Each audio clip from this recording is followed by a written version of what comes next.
bénissons le Seigneur pour ce temps qu'il nous donne au sein de l'école des disciples de front. Sans plus tarder, nous voulons prier pour recommander ce moment à la grâce de Dieu. Seigneur notre Dieu, merci pour ce temps que tu nous donnes. Merci de nous conduire, de nous orienter et de disposer nos cœurs à l'écoute de ta parole au nom de Jésus-Christ. Amen.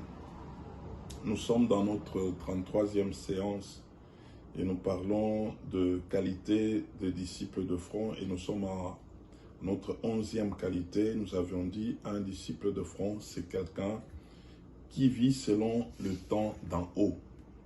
Et nous avions souligné déjà que nous devons savoir que le temps où nous sommes montre vraiment que c'est le temps de la fin, où le retour du Seigneur est imminent, il est proche.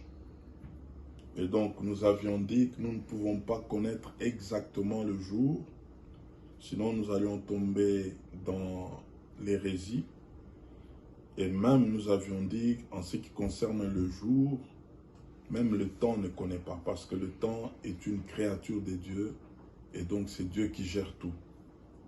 Et donc, nous avions dit, mais sinon nous pouvons, le Seigneur nous a laissé quelques signes précurseurs qui vont nous aider à comprendre que le temps est vraiment proche lorsque nous verrons la manifestation de tous ces signes-là.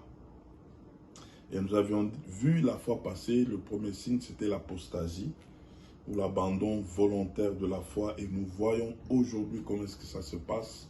Il y a eu des gens qui étaient vraiment des personnes de conviction, des personnes pouvant se donner, et ils tournent le dos aux choses de Dieu. Et nous voyons autant de choses qui montrent vraiment que l'esprit d'égarement, l'esprit d'erreur est déjà en travail. Aujourd'hui, nous voulons voir un deuxième signe qui va nous aider à comprendre que nous sommes vraiment au temps de la fin et que nous devons rester éveillés.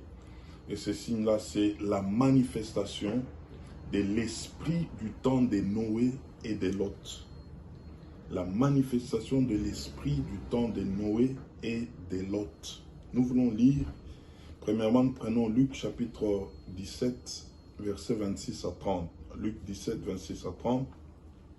Ce qui arriva du temps de Noé arrivera, de même au jour du Fils de l'homme. Ils ont mangé, buvaient, se mariaient et mariaient leurs enfants, jusqu'au jour où Noé entra dans l'arche. Le déluge vint et le fit tous périr.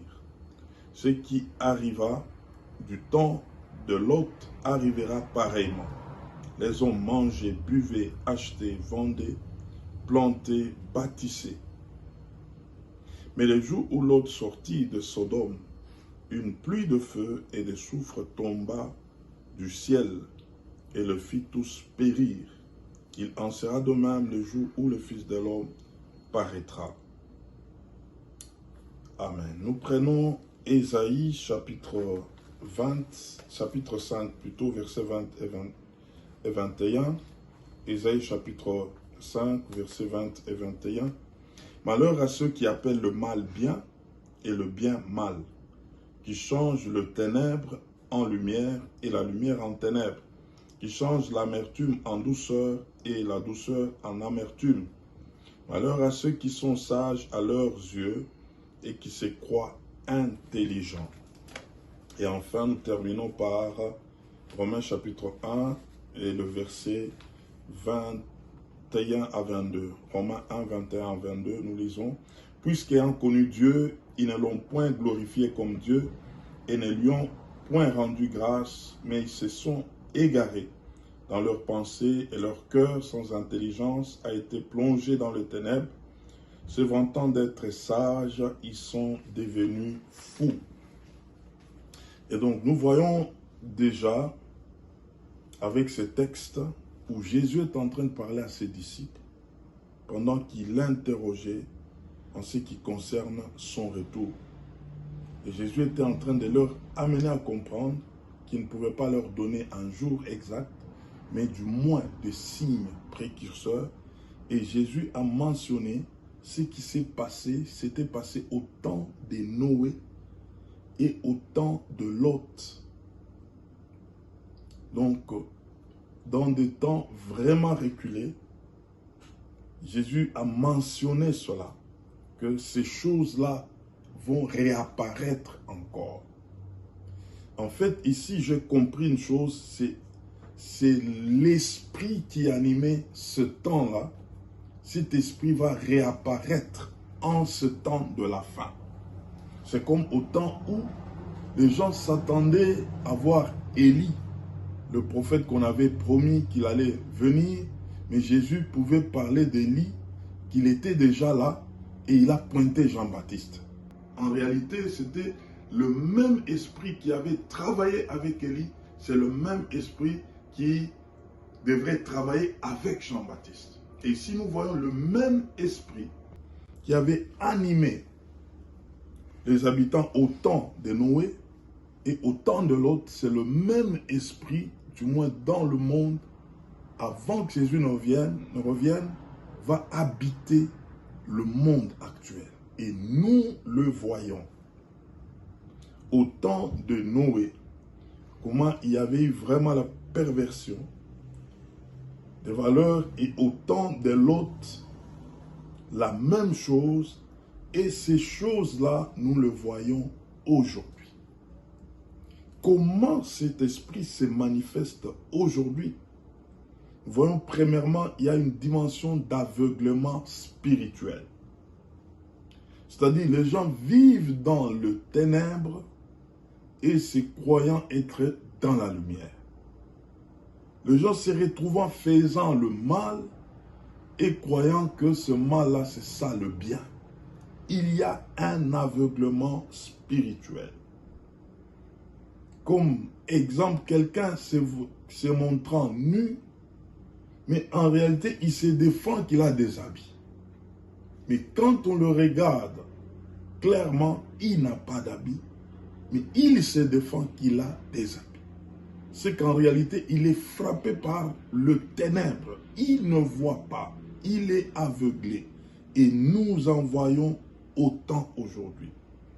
Il y a vraiment une aberration, une déviation du jugement. Les gens n'ont plus de bon sens. Ils prennent tout à travers et ils les défendent même. Et donc, nous voulons comprendre que c'est comme ça qu'au temps de Noé, qu'au temps de Lot, que les gens prenaient les choses. Pour eux, ce qu'ils faisaient était ce qu'il fallait faire. Mais en réalité, ils étaient aveuglés. Ils étaient des aveugles. Et ils ne pouvaient plus se contrôler parce qu'ils ne voyaient pas. Et nous avons une génération des aveugles. Ils définissent les choses selon qu'ils sont dans les ténèbres, mais ils croient que c'est ce qui est vraiment de vrai. Mais pendant que lorsque la lumière arrive, ce n'est pas ce qu'ils sont en train de défendre.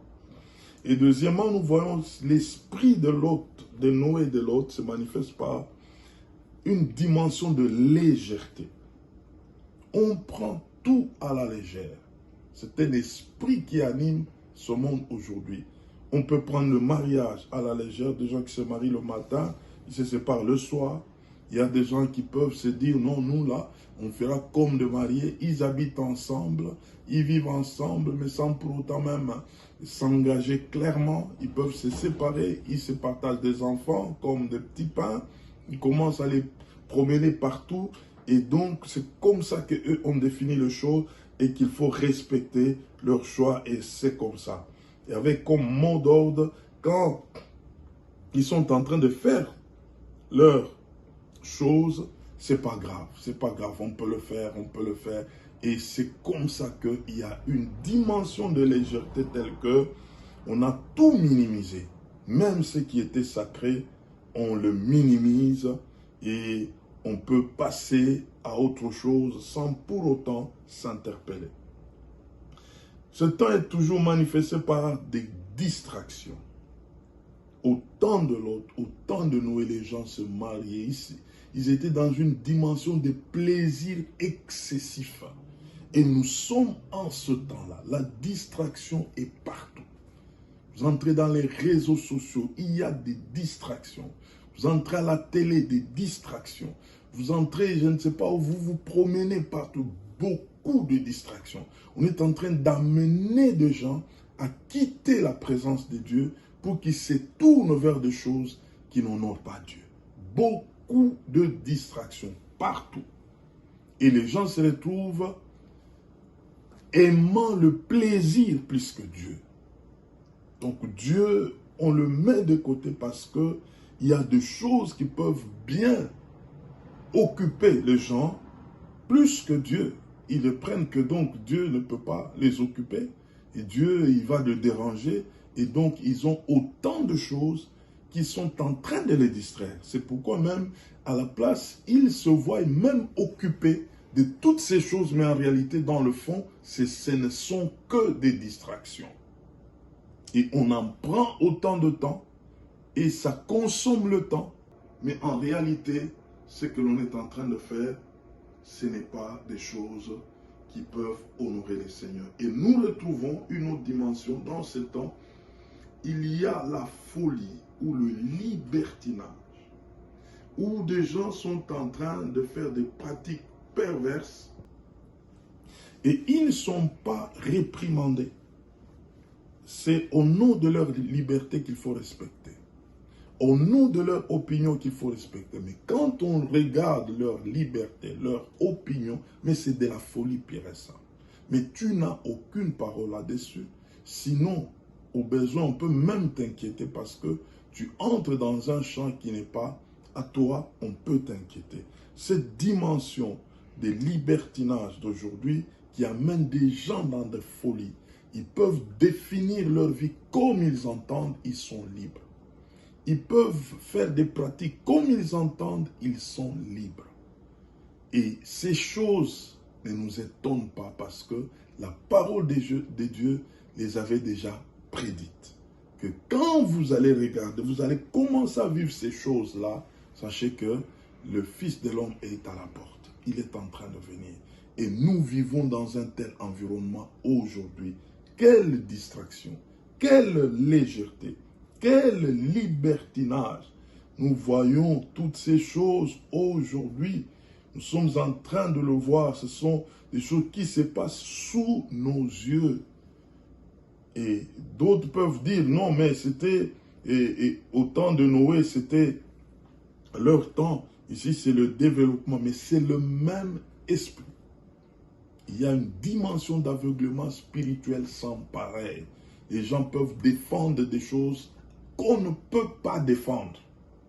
Mais ils se croient qu'ils ont raison dans toutes ces choses-là. Ils sont même convaincus, mais dans le mal, parce que pour eux, le mal est devenu bien. Tu ne peux pas les convaincre, les amener à quitter de tels états.